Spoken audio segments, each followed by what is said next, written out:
But first, a CBS 4 News investigation into Rubio's likely Democratic opponent, South Florida Congressman Patrick Murphy. The 33-year-old Murphy has the backing of the president and vice president, the son of one of the wealthiest construction builders in the state. Many say if it wasn't for his father bankrolling his campaign, he would have made it this far. Tonight, we dig deeper into the Patrick Murphy who claims he has the experience and knowledge to be Florida's next U.S. senator. And what we found was concerning. Here's CBS 4 investigator Jim DeFede. Congressman-elect Patrick Murphy. In his 2 runs for Congress and his current campaign for the United States Senate, Democrat Patrick Murphy has repeatedly pointed to his experience as a certified public accountant and a small business owner as reasons why voters should support him. Here he is in 2012. I believe that my background as a CPA and small business owner is exactly what we need to put our country back on track. And in 2014. I would say my background as a CPA, also being a small business owner. And again last year after he started campaigning for the Senate.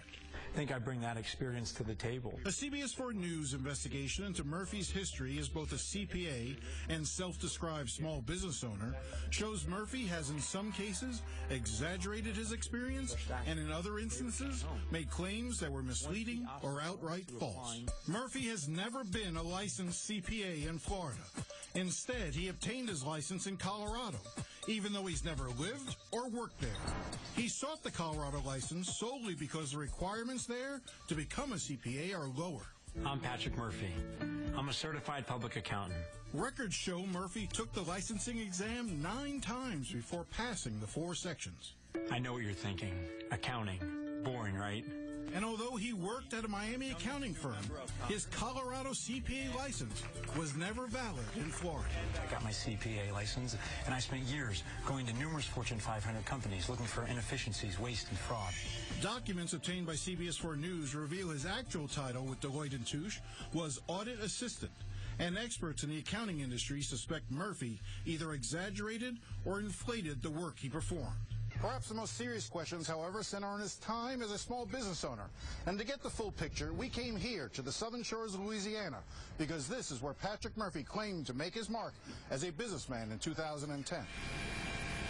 The explosion aboard the Deepwater Horizon oil platform on April 20th, 2010 left 11 men dead.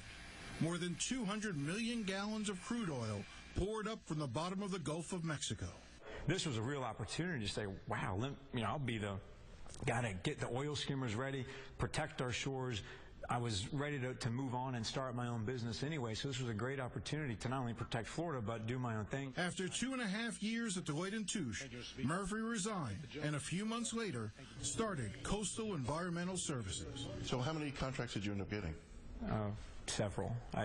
It's been 5 years. I mean, how much did you make during that period of time? We did okay. Yeah, we did okay.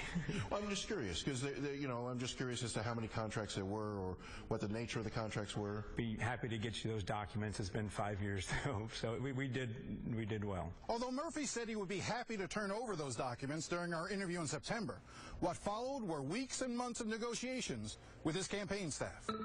As a private company, Murphy was under no obligation to release anything.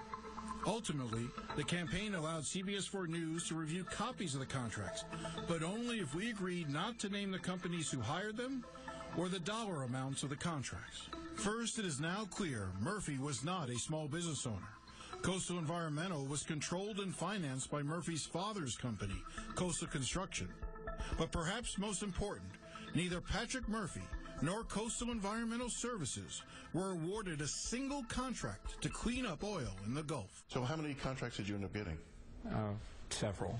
But rather than build a business from scratch, Murphy, with his father's help, bought a business that was already doing work here in the Gulf of Mexico. On August 9th, Coastal Environmental bought New Orleans-based Crescent SR, which had 2 contracts for oil cleanup. Unfortunately for Murphy, not long after he took control of the oil skimming business, the Coast Guard called off those operations. Murphy was left with 4 oil skimmers and no work. Coastal still owns the boats, but in nearly 6 years, the vessels have not generated a penny of revenue. So an obvious question is, where are these vessels? Well, we found them here in a suburb of New Orleans. Here are 2 of the vessels, and the third one located right over here.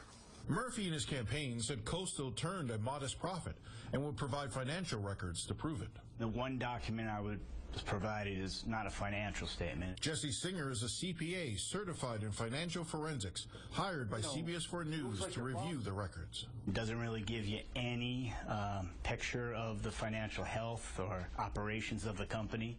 Patrick Murphy and Coastal Environmental Services are now paying so much money to store these boats here in this backyard that whatever profits they made in the Gulf have long since disappeared, and the company is now losing money every month. Once the Coast Guard called off oil skimming operations in October 2010, Coastal Environmental was out of work.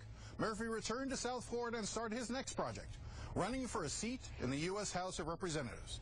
Reporting from St. Bernard Parish in Louisiana, I'm Jim DeFede, CBS 4 News. Now, tomorrow night in part 2 of our investigation, Patrick Murphy has made impressive claims about his oil skimming business, but how do they hold up?